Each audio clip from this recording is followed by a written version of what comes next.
الحمدللہ نحمدہ ونصلی علی رسولہ الکریم رب اشرح لی صدری ویسر لی امری واحلل عقدۃ من لسانی یفقہوا قولی۔ اس سے پچھلی آیت بل اللہ مولاکم وہو خیر الناصرین میں اللہ تعالیٰ کا مددگار ہونا ذکر کیا گیا تھا۔ تو ان آیتوں میں اللہ تعالیٰ کی مدد کے کچھ واقعات کا ذکر ہے۔ اعوذ باللہ من الشیطان الرجیم، بسم اللہ الرحمن الرحیم۔ سنلقی فی قلوب الذین کفروا الرعب، اب ہم عنقریب ڈالیں گے کافروں کے دل میں ہیبت، بما اشرکوا باللہ، اس لیے کہ جو انہوں نے شریک ٹھہرایا اللہ کا، ما لم ینزل بہ سلطانا، جس کی اس نے کوئی سند نہیں اتاری، ومأواہم النار، اور ان کا ٹھکانہ دوزخ ہے، وبئس مثوی الظالمین، اور وہ برا ٹھکانہ ہے ظالموں کا۔ یہ آیت بھی غزوہ احد ہی کے موقع پر نازل ہوئی ہے۔ تو اس آیت میں کفار پر رعب اور ہیبت طاری کرنے کا وعدہ فرمایا گیا ہے، جس کا ظہور اس طرح ہوا کہ اول تو باوجود اس کے کہ مسلمانوں ہی کو شکست ہو رہی تھی، مشرکین عرب ایسے ہی بغیر کسی ظاہری سبب کے مدینہ کی طرف لوٹ گئے۔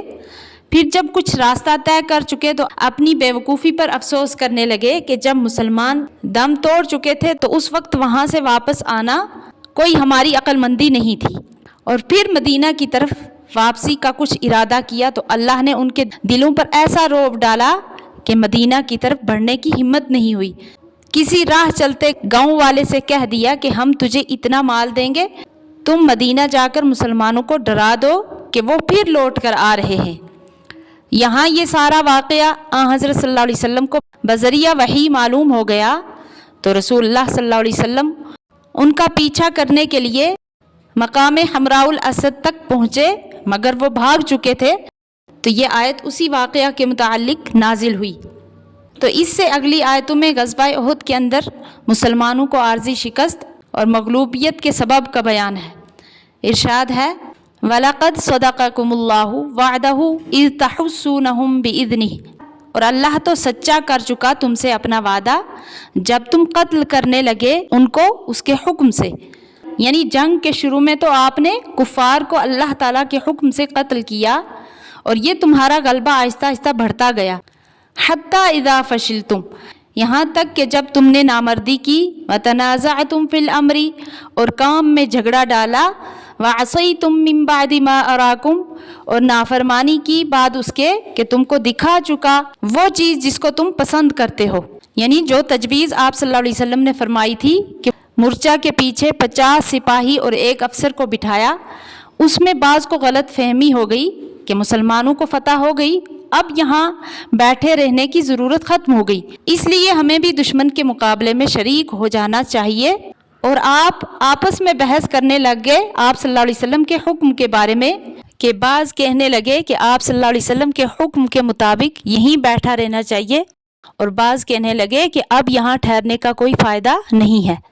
اس وقت تمہاری یہ حالت تھی، مِنکم من یرید الدنیا، تم میں سے کوئی چاہتا تھا دنیا، ومنکم من یرید الآخرہ، اور کوئی تم میں سے چاہتا تھا آخرت۔ دنیا چاہنے کا مطلب یہ ہے کہ یعنی کفار کا تعاقب کر کے مال غنیمت جمع کرنا چاہتے تھے،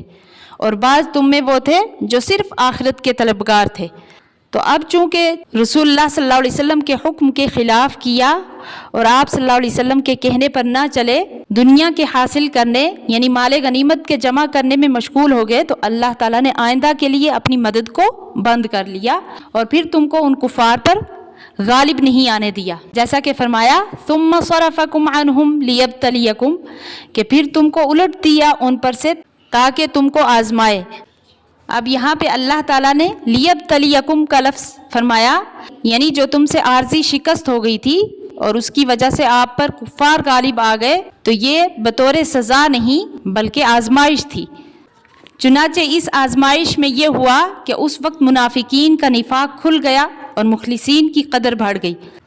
وَلَقَدْ عَفَا عَنْكُمْ، اور وہ تو تم کو معاف کر چکا، وَاللَّهُ ذُو فَضْلٍ عَلَى الْمُؤْمِنِينَ، اور اللہ کا فضل ہے ایمان والوں پر۔ اور یہاں پہ اللہ تعالیٰ نے جو یہ فرمایا وَلَقَدْ عَفَا عَنْكُمْ، کہ اللہ تعالیٰ تم کو معاف کر چکا،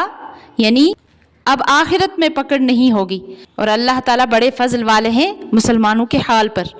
اللہ تعالیٰ صحیح سمجھنے کی توفیق عطا فرمائے، آمین۔